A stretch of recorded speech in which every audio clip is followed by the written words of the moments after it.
राजस्थान के शौर्य और स्वाभिमान से भरी मिट्टी की गहराइयों में अनगिनत कहानियां छुपी हैं, जो वीरता, त्याग और बलिदान का प्रतीक हैं। आज हम आपको एक और ऐसी ही अनसुनी कहानी सुनाने जा रहे हैं। यह कथा है 13वीं शताब्दी के एक राजपूत योद्धा राजा प्रताप सिंह राठौड़ की, जिनका नाम इतिहास के पन्नों से लगभग मिटा दिया गया है।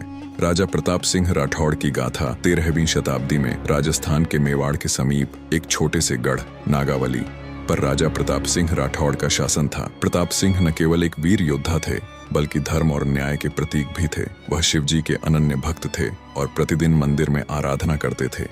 घातक संकट का आगमन एक दिन गढ़ के पास के जंगलों में रहस्यमयी गतिविधियां शुरू हो गईं।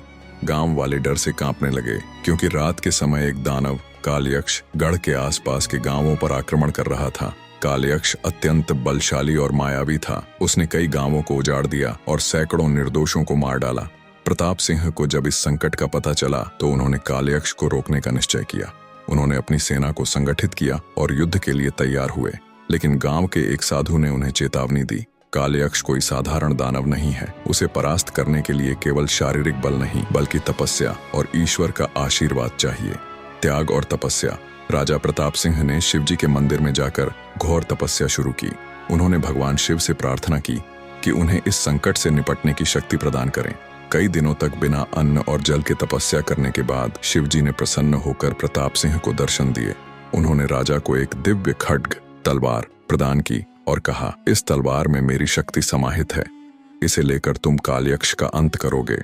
रणभूमि में महायुद्ध प्रताप सिंह ने अपनी सेना के साथ कालयक्ष का सामना करने के लिए जंगल की ओर प्रस्थान किया। कालयक्ष ने जब राजा को देखा तो उसने अपने मायावी जाल से उन्हें घेरने की कोशिश की, लेकिन प्रताप सिंह की दिव्य तलवार हर माया को काटते हुए आगे बढ़ी। भीषण युद्ध छिड़ा, जिसमें राजा ने अपनी पूरी शक्ति झोंक दी। कालयक्ष ने राजा को धोखे से मारने की कोशिश की, लेकिन भगवान शिव के आशीर्वाद से राजा बच गए।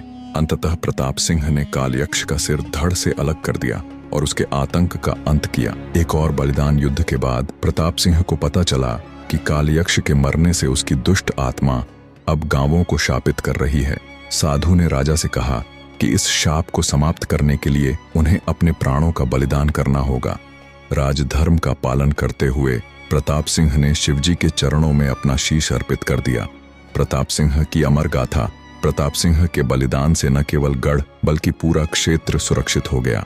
गांव वालों ने उनकी याद में एक मंदिर का निर्माण किया, जहां आज भी राजा प्रताप सिंह को भगवान के रूप में पूजा जाता है। यह कहानी राजपूती त्याग और वीरता का एक और उदाहरण है।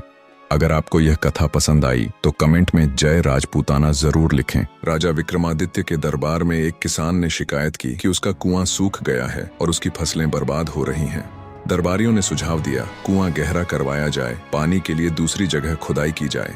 लेकिन राजा को यह समाधान संतोषजनक नहीं लगा। अगले दिन राजा ने साधारण वेशभूषा धारण की और उस गांव की ओर चल पड़े। वहां पहुंचकर उन्होंने देखा कि आसपास के सभी कुएं सूखे थे, लेकिन एक वृद्ध महिला का कुआं अब भी भरा हुआ था। राजा ने सोचा, इस महिला के पास ऐसा कौन सा उपाय है जो बाकी किसानों के पास नहीं है। राजा ने वृद्धा से पूछा, माथे, तुम्हारे कुएं में पानी कैसे बचा है जबकि बाकी सब सूख गए हैं? वृद्धा ने उत्तर दिया, महाराज, मैं हर रोज कुएं की साफ सफाई करती हूँ और बारिश का पानी बचाने की व्यवस्था करती हूँ। मेहनत और प्रबंधन से पानी नहीं सूखता। राजा को यह बात समझ में आई। उन्होंने विचार किया कि किसानों को मेहनत के साथ साथ प्राकृतिक संसाधनों का सही प्रबंधन सिखाना होगा। उन्होंने तुरंत एक घोषणा की, हर गांव में जल संरक्षण की योजना बनेगी और हर किसान को अपने कुएं की देखभाल करने के उपाय बताए जाएंगे। जल्द ही पूरे राज्य में जल संकट हल हो गया।